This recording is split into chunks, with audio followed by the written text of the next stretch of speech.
तो दोस्तों आज हम फिर से आपके लिए लेकर आए हैं देश दुनिया की सभी ताजा बड़ी खबरें। फटाफट एक एक कर विस्तार से आज आपको बताएंगे, तो वीडियो को अंत तक जरूर देखें। दोस्तों वीडियो बनाने में हमें काफी मेहनत लगी है, तो वीडियो को दिल से लाइक कर दें। दोस्तों पहली खबर में आपको बता दें कि मध्य प्रदेश में हिंदू संगठनों का बड़ा आतंक। नीमच में हिंदू संगठनों ने दरगाह में विस्फोट करके दरगाह को उड़ाया।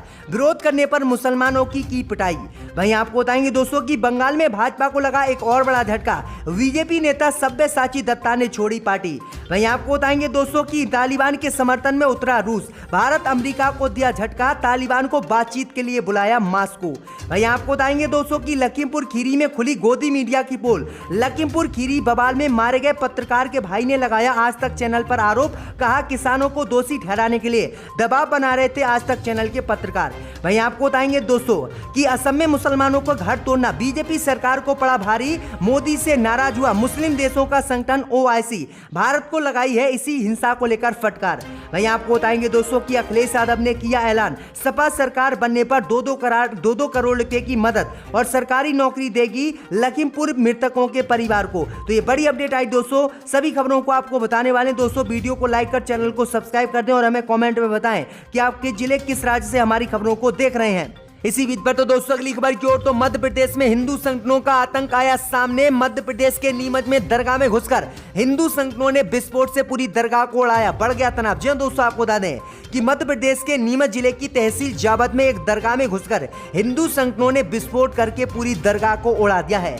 बताया जा रहा है कि लगभग 2 दर्जन नकाबपोश हिंदू संगठन के लोग दरगाह में भीतर घुसे और यहां पर इसमें तोड़फोड़ की। जब दरगाह नहीं टूटी तो विस्फोटक से इस पर हमला कर दिया, जिसके बाद पूरी दरगाह तबाह हो गई। साथ ही दरगाह के खादिम और एक जायरीन की लाठी डंडों से पिटाई भी की है।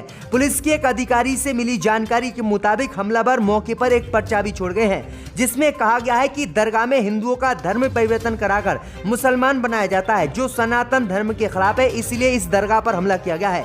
पूरी तरह से दरगाह को तोड़ दिया गया है, जिसके बाद क्षेत्र में तनाव बढ़ गया है और यहां पर मध्य प्रदेश की बीजेपी सरकार ने धारा 144 लागू कर दी है। तो ये बड़ी अपडेट आई दोस्तों कि बीजेपी शासित राज्य में किस तरह से मुसलमानों की मस्जिद, दरगाह सहित मुसलमानों पर हमले किए जा रहे हैं। आपकी क्या राय इस खबर पर हमें कमेंट में जरूर बताएं। भाई पुलिस ने 25 लोगों पर अज्ञात रूप में एफआईआर भी दर्ज कर ली है। इसी बीच पर तो दोस्तों अगली खबर की ओर, तो बंगाल में भाजपा को लगा एक और बड़ा झटका। बीजेपी नेता सब्यसाची दत्ता ने छोड़ी पार्टी। जी दोस्तों आपको बता दें कि पश्चिम बंगाल में जब से ममता बनर्जी चुनाव जीती हैं, तब से लगातार बीजेपी को झटका लग रहा है। इस बीच आज भाजपा को एक फिर से बड़ा झटका लगा है। दरअसल आपको बता दें कि भाजपा नेता सब्यसाची दत्ता ने कोलकाता में राज्य मंत्री फरहाद हकीम और पार्थ चटर्जी की उपस्थिति में बीजेपी को छोड़कर टीएमसी की सदस्यता ग्रहण कर ली है। बता दें कि भाजपा नेता सब्यसाची दत्ता 2019 में ही ममता बनर्जी की टीएमसी छोड़कर भाजपा में शामिल हुए थे।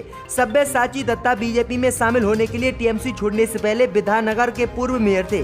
वहीं दत्ता का बहुत जल्दी भाजपा से मुंह बंद हो गया और सीएम ममता बनर्जी से मुलाकात के बाद टीएमसी में लौट आए हैं। दरअसल आपको बता दें कि इससे पहले भी कई भाजपा के नेताओं ने टीएमसी ज्वाइन की है, तो लगातार भाजपा को पश्चिम बंगाल में झटके पे झटके लग रहे हैं। इसी बीच पर तो दोस्तों अगली खबर की ओर, तो लखीमपुर खीरी हिंसा को लेकर गोदी मीडिया की खुली पोल। लखीमपुर खीरी बवाल में मारे गए पत्रकार के भाई ने आज तक चैनल पर लगाए आरोप। कहा किसानों को दोषी ठहराने के लिए बना रहा था मुझ पर दबाव। जी दोस्तों आपको बता दें कि लखीमपुर खीरी हिंसा को लेकर अब गोदी मीडिया की पोल खुल गई है। दरअसल आपको बता दें कि लखीमपुर खीरी हिंसा में 8 लोग की हत्या में एक पत्रकार भी शामिल थे। इसी बीच खबर सामने निकल कर आई दोस्तों कि लखीमपुर खीरी बवाल में मारे गए पत्रकार के भाई ने आज तक न्यूज चैनल पर आज गंभीर आरोप लगाए हैं। उन्होंने आरोप लगाए हैं कि किसानों को दोषी ठहराने के लिए चैनल के पत्रकार हम पे और हमारे परिवार पर दबाव बना रहे थे और कह रहे थे कि आपके भाई की मौत गाड़ी से कुचल कर नहीं हुई है, आपके भाई की मौत तो किसानों ने लाठी डंडों से पीट कर की है। जबकि आपको बता दें कि पत्रकार के भाई ने साफ कहा है कि ऐसी कोई भी रिपोर्ट नहीं आई है।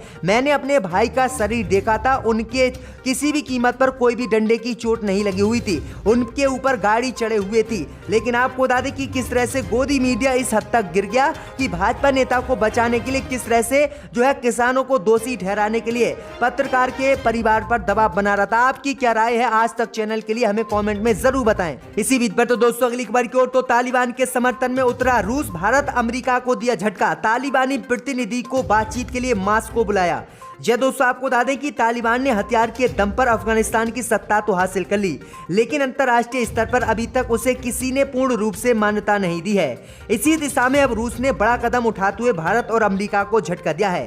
दरअसल आपको बता दें कि जहां मॉस्को में 20 अक्टूबर को एक सम्मेलन का आयोजन किया जाएगा, जिसमें अंतर्राष्ट्रीय वार्ता के लिए तालिबान के प्रतिनिधियों को भी आमंत्रित रूस ने किया है। इससे पहले यूएन समेत कई जगहों पर तालिबान के प्रतिनिधियों को जगह नहीं मिली थी।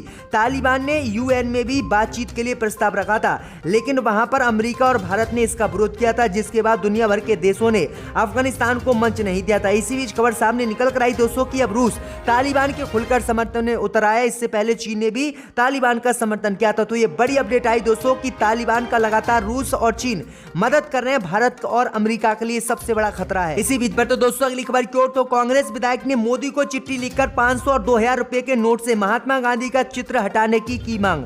जी दोस्तों, आपको बता दें कि राजस्थान के कांग्रेस विधायक ने प्रधानमंत्री मोदी को चिट्ठी लिखकर 500 और 2000 रुपए के करेंसी नोट से महात्मा गांधी का चित्र हटाने की मांग की है। 152वीं गांधी जयंती के मौके पर 2 अक्टूबर को उन्होंने प्रधानमंत्री मोदी से आग्रह किया है कि इन दोनों ही करेंसी नोटों से जो है महात्मा गांधी का चित्र हटा दिया जाए। महात्मा गांधी के चित्र की जगह महात्मा गांधी का चश्मा का तस्वीर इस्तेमाल किया जाए। ये चिट्ठी राजस्थान में संगोद सीट से कांग्रेस विधायक भरत सिंह कुंदनपुर ने लिखी है। भाई आपको बता दें कि भरत सिंह कुंदनपुर का कहना है कि 500 और 2000 रुपए के नोट का इस्तेमाल भ्रष्टाचार और बार में होता है, इसलिए उस पर गांधी जी का चित्र हटा दिया जाए। इसके लिए उन्होंने राजस्थान में भ्रष्टाचार का हवाला भी दिया है। तो ये बड़ी अपडेट आई दोस्तों कि किस तरह से पागलपंती कांग्रेस का विधायक कर रहा है। इसी बीच पर तो दोस्तों अगली खबर की ओर, तो असम में मुसलमानों पर हुई कार्रवाई से नाराज हुआ ओआईसी, मोदी सरकार को लगाई फटकार। जी दोस्तों, आपको बता दें कि असम की बीजेपी सरकार ने बीते दिनों असम में अतिक्रमण हटाने के नाम पर कई मुसलमानों के घरों को तोड़ दिया, जिसके बाद वहां पर हिंसा भी हुई और कई मुसलमानों की हत्या भी हुई। इस बीच खबर सामने निकल कर आई दोस्तों कि असम की बीजेपी सरकार की इसी कार्रवाई से मुस्लिम देश भारत से नाराज हो गए हैं। मुस्लिम देशों के संगठन ओआईसी ने अब इसी मामले को लेकर मोदी सरकार को फटकार लगाई है और हुई हिंसा के लिए भारत को ज्ञान दिया है। ओआईसी ने कहा है कि जिस तरह से असम सरकार ने कार्रवाई मुसलमानों के खिलाफ की है और मुस्लिम परिवारों को बेदखल किया है, ये बिल्कुल गलत है। मुसलमानों की रक्षा भारत को उत्तर प्रदेश सहित दुनिया भर के देशों में करना चाहिए। अगर भारत सरकार ऐसा करेगी तो अल्पसंख्यक कहां पर जाएंगे। जिसके बाद मोदी सरकार की मुश्किलें बढ़ गई हैं। कश्मीर को लेकर भी ओआईसी ने पहले बयान दिया था, जिसके बाद भारत बुरी तरह से दुनिया भर के देशों के सामने घिरा था और अब ओआईसी ने असम को लेकर भारत को घेरा है। इसी बीच पर तो दोस्तों अगली खबर की ओर, तो लखीमपुर खीरी हिंसा केस में सख्त हुआ सुप्रीम कोर्ट, योगी को लगाई फटकार, पूछा कौन आरोपी हैं, किन किन पर हुआ है केस और किन किन को किया गया है गिरफ्तार, योगी दे जवाब। जी दोस्तों, आपको बता दें कि उत्तर प्रदेश के लखीमपुर खीरी में भड़की हिंसा का मामला सुप्रीम कोर्ट तक पहुंच गया।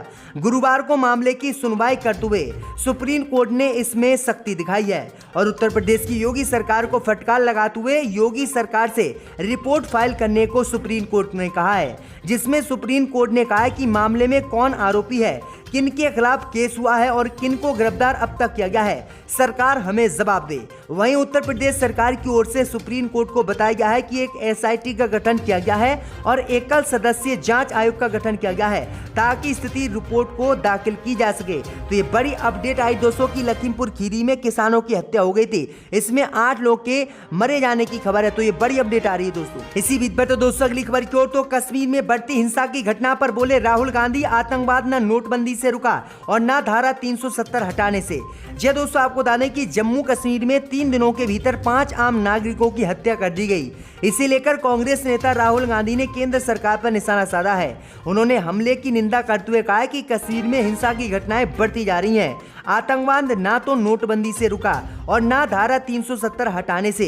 केंद्र सरकार सुरक्षा देने में पूरी तरह से नाकाम रही है। उन्होंने कश्मीरी भाई बहनों पर हो रहे इन हमलों की निंदा की है और मृतकों के परिवारों को शोक संवेदनाएं व्यक्त की हैं। तो ये बड़ी अपडेट आई दोस्तों कि बुरी तरह से केंद्र की मोदी सरकार जम्मू कश्मीर को लेकर घिरती हुई नजर आ रही। राहुल गांधी ने साफ हमला आज योगी सरकार सहित केंद्र की मोदी सरकार पर बोला है। इसी बीच पर दोस्तों अगली खबर की ओर तो अखिलेश यादव का ऐलान, सपा सरकार बनने पर 2-2 करोड़ रुपए की मदद और सरकारी नौकरी देगी समाजवादी पार्टी। यह दोस्तों आपको बता दें कि लखीमपुर खीरी गुरुवार पीड़ित परिवार से मिलने पहुंचे अखिलेश यादव ने बड़ा ऐलान कर दिया है।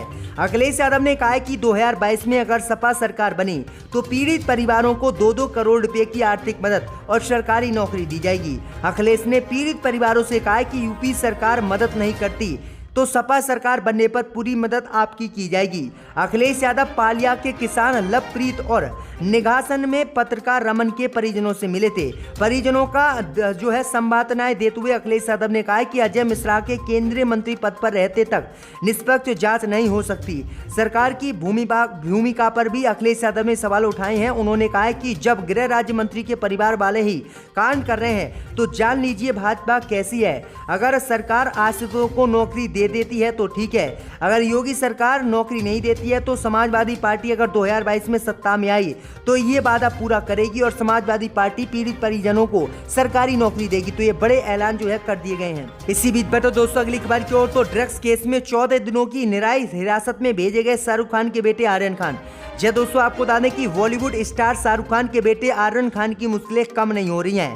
क्रूज ड्रग्स पार्टी केस में मुंबई की मेट्रोपॉलिटन मजिस्ट्रेट अदालत ने गुरुवार को आर्यन और उनके साथ गिरफ्तार हुए 7 अन्य लोगों को 14 दिनों की न्यायिक हिरासत में भेज दिया है। कोर्ट का कहना है कि मामले की अब विशेष NDPS कोर्ट में सुनवाई होगी। फैसले के तुरंत बाद आर्यन खान के वकील सतीश मान शिंदे ने अंतरिम जमानत के लिए अर्जी दाखिल की थी, जिस पर अब कोर्ट आज फैसला लेगा। आज मामला साफ हो जाएगा कि शाहरुख खान के बेटे आर्यन खान को जमानत मिलेगी या फिर नहीं, या फिर वह जेल जाएंगे। तो ये बड़ी अपडेट आई दोस्तों।